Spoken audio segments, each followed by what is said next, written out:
In the year 2257, Earth had become a pulsing hub of technological marvels and interstellar commerce, its cities sprawling with innovations and bustling with life from across the galaxy. Yet even in this era of supposed peace and shared knowledge, prejudices lingered, especially from the proud warrior species of Zeloria, known across star systems for their prowess in battle and their staunch matriarchal society. On an unremarkable day, a massive Xalorian ship descended through Earth's atmosphere, casting a large shadow over New Denver. The sleek silver craft landed in the central plaza, disrupting the afternoon rush with its silent, imposing presence. As the hatch opened with a hiss, a line of towering women emerged, their skin a shimmering blue, eyes like polished jet, and bodies encased in armor that glinted under the Earth's sun. The leader of the group, Commander Teresa, stepped forward, her gaze sweeping over the gathering crowd with an air of unmistakable superiority. Beside her, her second-in-command, Lear, observed the humans with a mix of curiosity and disdain. "We come in strength and seek your leaders," Teresa declared, her voice amplified to resonate through the plaza. Her translator device rendered her words into perfect English, yet the tone, cold and commanding, needed no translation. The local authorities, forewarned of their arrival by Earth's central governance, had prepped a delegation. Dr. Emily Stanton, a prominent figure in human-alien relations, stepped forward. Petite compared to the towering Xalorians, Emily's demeanor was calm, her voice steady as she welcomed the visitors. "Commander Teresa, we are honored by your visit. I am Dr. Emily Stanton, appointed to facilitate any discussions during your stay." Teresa sized up Emily with a glance that lingered just a tad too long, her lips curling into a faint sneer. "We have heard much of Earth's warriors. We are here to see if the tales hold any truth." Emily's response was a smile, tinged with diplomacy. "We find that cooperation tends to yield better results than conflict. But we are proud of our defense forces, trained to both protect and to preserve peace."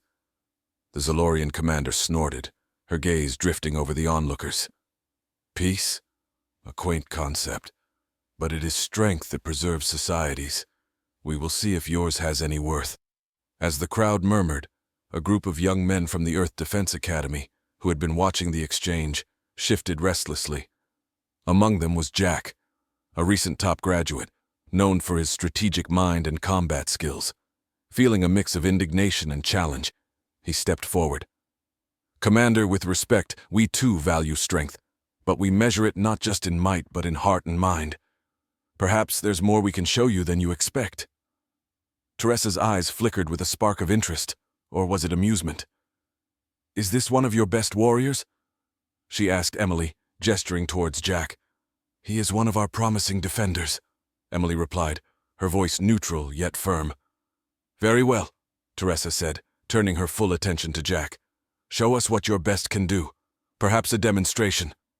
The challenge was clear, and the air thickened with anticipation. Jack nodded, understanding the weight of the moment, not just for him, but for Earth. As the news spread, the upcoming demonstration was set to become a pivotal encounter, one that would broadcast across the solar system. Teresa and her warriors were confident, their posture unyielding, as if the mere notion of Earthlings posing a challenge was absurd. But Jack, standing with his fellow Academy friends, felt a surge of determination. This was their chance to prove that Earth was not a planet to be mocked but a formidable ally, or adversary, if need be. As the sun began to set, casting long shadows over the plaza, the stage was set for a confrontation that could redefine Earth's place in the cosmic hierarchy. The question lingered in the cool evening air.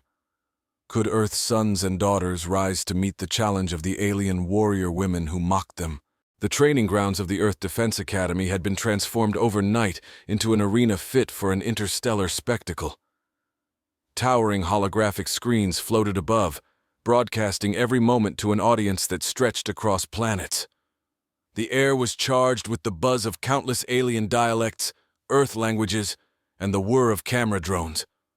Jack stood at the center of the arena, his uniform sharply contrasting with the glinting armor of his Zelorean opponents. Beside him, his teammates, Mia, a tactician known for her quick thinking, and Leon, a mechanical genius whose inventions often seemed like magic, prepared their own gear. Each piece of technology they wielded was a testament to Earth's ingenuity and spirit. Commander Teresa and her elite warriors took their positions with an air of casual dominance. Their armor seemed to ripple with a life of its own, adjusting and responding to their movements with fluid precision. "Begin!" The announcer's voice boomed, echoing off the high-tech barriers that shielded the spectators. Immediately, the arena floor shifted, segments of it rising to form obstacles and cover points. This was no mere test of strength. It was a challenge of strategy, agility, and adaptability. Jack and his team darted behind cover, communicating with hand signals and brief bursts of encrypted radio chatter. Teresa's team advanced with coordinated precision, their movements almost a dance of warriors, each step and strike practiced and potent. They used technology that manipulated gravity, leaping great distances and striking with enhanced force.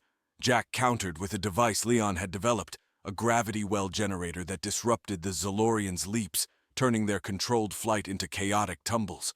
Mia, seizing the opportunity, deployed holographic decoys, splitting the Xalorians' focus and allowing Earth's defenders to flank their opponents. The clash was a symphony of technology and raw skill.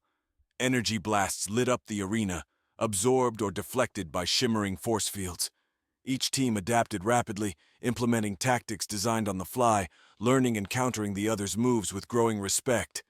As the match progressed, the initial mockery from some segments of the crowd shifted to murmurs of admiration.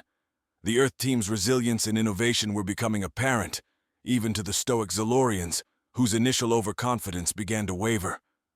Teresa herself entered the fray, her combat style a blend of graceful lethality and brute force. She targeted Jack, recognizing the threat his strategic mind posed. Their exchange was a whirlwind of maneuvers, each anticipating and countering the other's attacks with barely a breath's gap. In a daring move, Jack used his environment to his advantage, leading Teresa towards a trap Leon had set up, a network of laser grids that suddenly lit up around her. For a moment, the Xalorian commander was caught off guard, the laser beams boxing her in. Using the brief moment of distraction, Jack executed a non-lethal takedown maneuver, a bold statement of skill over strength.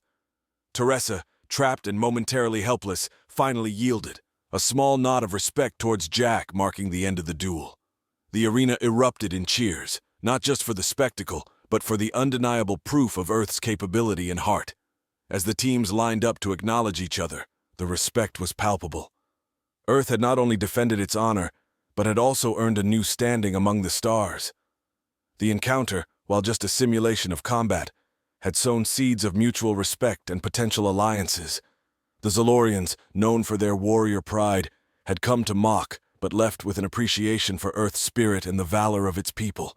As night fell over the academy, the once vibrant energy of the arena transitioned into a more somber, reflective mood. Commander Teresa and her entourage, having dismissed the remaining spectators, requested a private meeting with Earth's representatives and the young defenders. Inside the command tent, holographic displays flickered with images of the day's events, analyzed from every angle. Dr. Emily Stanton facilitated the discussion, ensuring that the dialogue remained on neutral and constructive grounds. The valor displayed today was unexpected, Teresa conceded, her voice losing none of its authoritative edge even in admission. Your techniques are unorthodox but effective. This device, she pointed at a replay showing Leon's gravity well generator. Innovative. Such technology could be of use in our campaigns. Leon, flattered yet cautious, nodded. It's designed for non-lethal suppression. We focus on incapacitating rather than destroying our adversaries. Teresa's eyebrow arched, a glimmer of interest in her stern features. A curious strategy. Victory in our culture has always been measured by the decisiveness of one's conquests. Dr. Stanton interjected smoothly. Here, we believe that the true strength of a warrior lies not only in their ability to conquer, but also in their capacity to protect and preserve life. This philosophy seemed to resonate with some of the younger Xalorian warriors who exchanged glances, their earlier haughtiness softened by newfound respect. Teresa, noticing this shift, seemed to ponder the implications. The dialogue gradually shifted towards shared threats: rogue AI fleets, space pirates, and unstable wormholes. It became evident that both civilizations faced similar dangers, albeit from different corners of the galaxy. Jack took the opportunity to bridge gaps. "Perhaps there's room for a joint training program," he suggested. "We have much to learn from each other's combat styles and technologies." Teresa considered this, her gaze settling on the replay screens showing Earth's diverse tactics. "An intriguing proposal. We will consider it. Our academy could benefit from understanding your unconventional methods." The meeting continued with discussions on potential exchanges of technology and strategies. The atmosphere grew progressively collaborative, the earlier tensions giving way to the excitement of what could be a historic partnership. As plans were drafted, Mia, ever the strategist, outlined a simulation exchange program, offering the Xalorians a chance to engage with Earth's varied environments and simulated battle scenarios. "It would allow both our people to adapt and innovate further," she explained. Lear, Teresa's second-in-command, who had been quietly observing, finally spoke. "We came here skeptical and ready to dismiss your kind as unworthy," she admitted. "But what we found was courage and ingenuity. Perhaps it's time we redefine what makes a warrior." The meeting concluded with agreements to initiate exchanges and joint missions. As the Xalorians departed, the respect they now held for Earth was not just polite diplomacy, but a sincere acknowledgement of their host's capabilities and spirit. In the quiet aftermath, as the Earth team reviewed the day's footage and discussions, there was a shared sense of accomplishment. They hadn't just defended their home, they had opened doors to the stars, proving that even in a universe vast and full of unknowns, common ground could be found and respect earned. As the partnership between Earth and Xaloria began to solidify, the early days of the joint training program were filled with the clashing of vastly different military doctrines and cultural nuances. On the sprawling grounds of the newly established Interstellar Combat Training Facility on Earth, Xalorian and Earth warriors trained side by side, their initial interactions marked by a mix of curiosity and competitive tension. In one of the training simulations, Earth's desert terrain became a battleground where holographic enemies and environmental hazards tested the adaptability and endurance of the warriors. Jack and Lear partnered for a mission, their task to disable a network of energy pylons powering an enemy base, a scenario designed to test teamwork under pressure. The harsh sandstorms and searing heat of the simulation posed a severe challenge to Lear, whose home planet boasted a more temperate climate. However, her determination to match Earth's resilience shone through, her every step doggedly following Jack's lead through the whipping sands. "Your planet fights you as much as the enemy," Lear grunted, her blue skin mottled with synthetic sweat generated by her suit to cool her body. Jack, checking their position with a portable scanner, nodded. "It teaches us to endure. Makes us tougher negotiators, too," he joked, trying to lighten the mood. Their banter was cut short by a sudden ambush, holographic raiders appearing from the sand dunes. Jack and Lear reacted instantly, their movements synchronized as they took cover and returned fire. The exercise highlighted their growing synergy, each covering the other's blind spots, a dance of mutual survival honed by shared adversity. Meanwhile, Mia and a team of Xalorian engineers worked in a makeshift lab, integrating Earth technology with Xalorian hardware. Their project, a shield generator capable of adapting to various atmospheric conditions, symbolized the fusion of both worlds' best scientific minds and technologies. Mia watched as the Xalorian chief engineer, Serena, manipulated the energy output with a deftness that spoke of years of experience. "You handle energy like it's a living thing," Mia remarked, genuinely impressed. Serena smiled, a rare warmth breaking through her usually stoic demeanor. "To us, energy is life. It sustains us, protects us, and when necessary, defends us." Their collaboration resulted in a prototype that, when tested, successfully withstood simulated attacks ranging from laser fire to explosive debris. Cheers erupted around them, human and Xalorian voices mingling in celebration of their success. Back in the command center, Dr. Stanton and Commander Teresa oversaw the training results, analyzing data streams flowing in from various exercises. Teresa, who had once doubted Earth's strategic value, found herself nodding in approval at the ingenuity her warriors were adopting from their human counterparts. Their unconventional tactics. There's a creative survival instinct in them. It's compelling, Teresa admitted, watching a replay of an exercise where Earth cadets had ingeniously used a Xalorian gravity weapon to create a barrier against a simulated tidal wave. Dr. Stanton, pleased with the progress, envisioned the broader implications. What begins here could lead to a combined force, not just capable of defending, but also of forging paths into unexplored territories, she proposed. The days rolled on, each cycle of sun and moon on Earth bringing new lessons, challenges, and bonds. What started as a program to bridge tactical and cultural divides was morphing into a profound alliance that could one day stand as a united front against the galaxy's darker threats. As the program neared its next phase, the participants prepared for off-world training on Zeloria, ready to face the unfamiliar and the unknown with a newfound respect and camaraderie for their counterparts. This exchange was no longer just about learning. It was about building a legacy of interspecies alliance that could redefine the future of interstellar relations. The starship that ferried the Earth contingent to Zeloria cut a sleek figure against the backdrop of star-studded black. As the vessel approached the Xalorian atmosphere, the Earth warriors peered through the viewports, their eyes taking in the swirling clouds of the alien world with a mix of anticipation and nervous excitement. Upon landing, the Earth team was greeted by a ceremonial guard of Xalorian warriors, their armor reflecting the bright hues of the planet's two suns.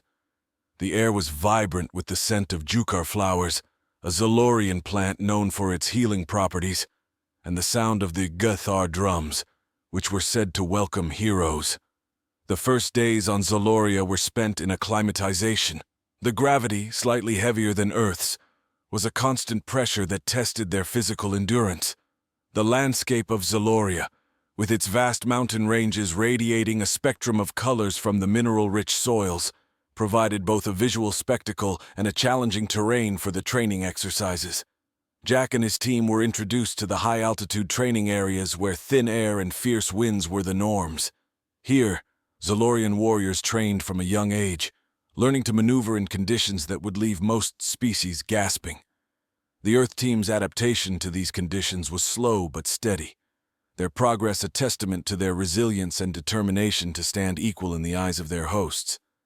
In one exercise, designed to test tactical and environmental adaptability, Mia and Lear led a mixed team through a series of caves where visibility was near zero. The challenge was to retrieve a series of artifacts that emitted low-frequency signals, detectable only by specially tuned sensors. The Earth Xalorian team had to rely heavily on non-visual cues and their training in echolocation techniques, a method the Xalorians had perfected and shared. "This way, follow the echo pattern," Lear instructed, her voice bouncing off the cave walls. Mia, following closely, adjusted her sensor pack, marveling at how the Xalorian technology seamlessly integrated with Earth's digital systems, creating a hybrid navigation tool that could one day prove invaluable in planetary explorations. Meanwhile, Leon was deep in a mountain workshop, collaborating with Xalorian engineers to enhance vehicular designs for better efficiency in rugged terrains. They were working on a hovercraft that could adapt its altitude and speed based on the density and composition of the atmosphere. Technology that, if successful, could revolutionize planetary exploration across different worlds. The nights on Zeloria were a time for cultural exchange. Stories were shared around luminous fire pits, casting light on faces both human and Xalorian. These tales, rich with history and heroism, wove a tapestry of shared values and aspirations, binding the two groups in a mutual understanding and respect. Commander Teresa and Dr. Stanton often found themselves discussing the philosophical implications of their growing alliance.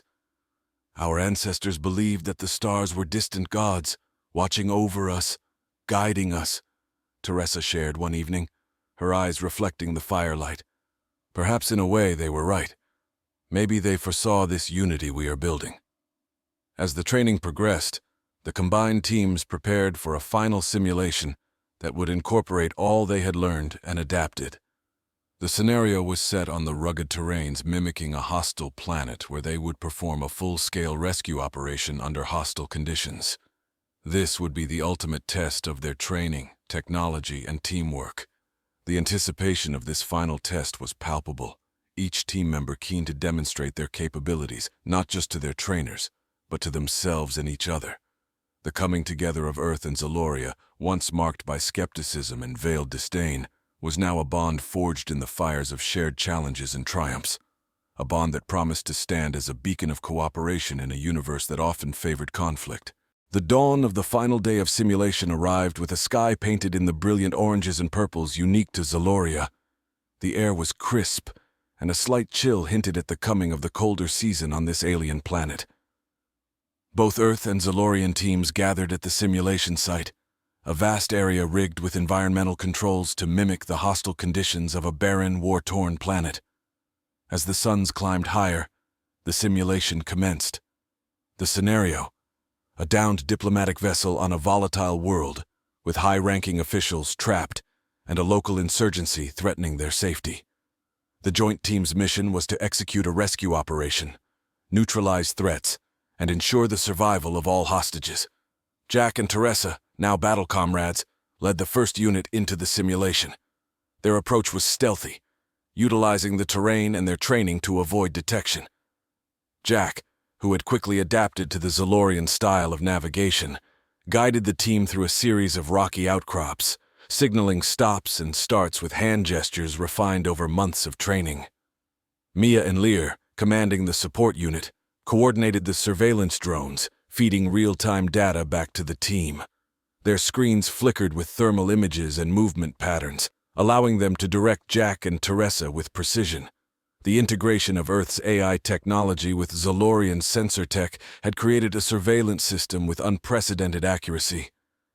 Leon, together with a squad of Xalorian engineers, manned the extraction vehicle, a robust hovercraft modified to withstand severe bombardments. Parked in a concealed ravine, Leon monitored the craft's systems, ready to move out at a moment's notice. The tension peaked as the first unit neared the hostages' location. Sudden simulated enemy fire erupted, challenging the team's cohesion and response.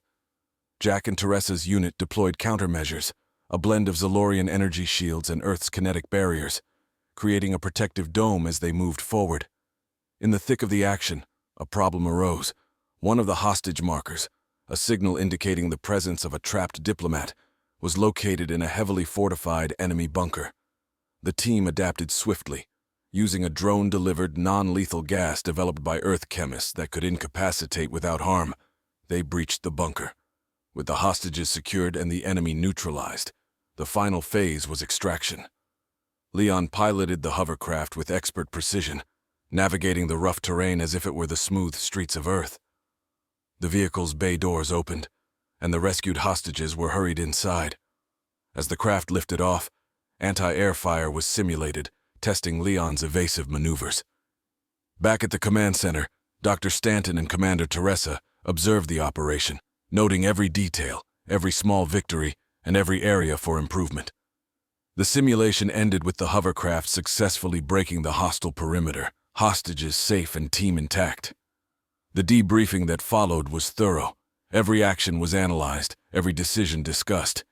Yet, beyond the tactical evaluations, there was a palpable sense of triumph among the teams. They had not only succeeded in the simulation, but had also demonstrated the incredible potential of their combined forces. In the celebration that followed, warriors from both planets shared stories of their homes, their families, and their hopes. What had started as a formal alliance had grown into a deep mutual respect and friendship. Dr. Stanton and Commander Teresa, watching their teams interact, knew that this was only the beginning. The partnership between Earth and Xaloria had been forged in the fires of simulated combat, but it would extend far beyond, into joint missions, shared space explorations, and continued cultural exchanges. The simulation on Xaloria proved to be a microcosm of what was possible when two vastly different cultures set aside their prejudices and worked together towards a common goal. In the vast, uncharted expanses of space, such alliances would be vital, a testament to the power of unity and diversity.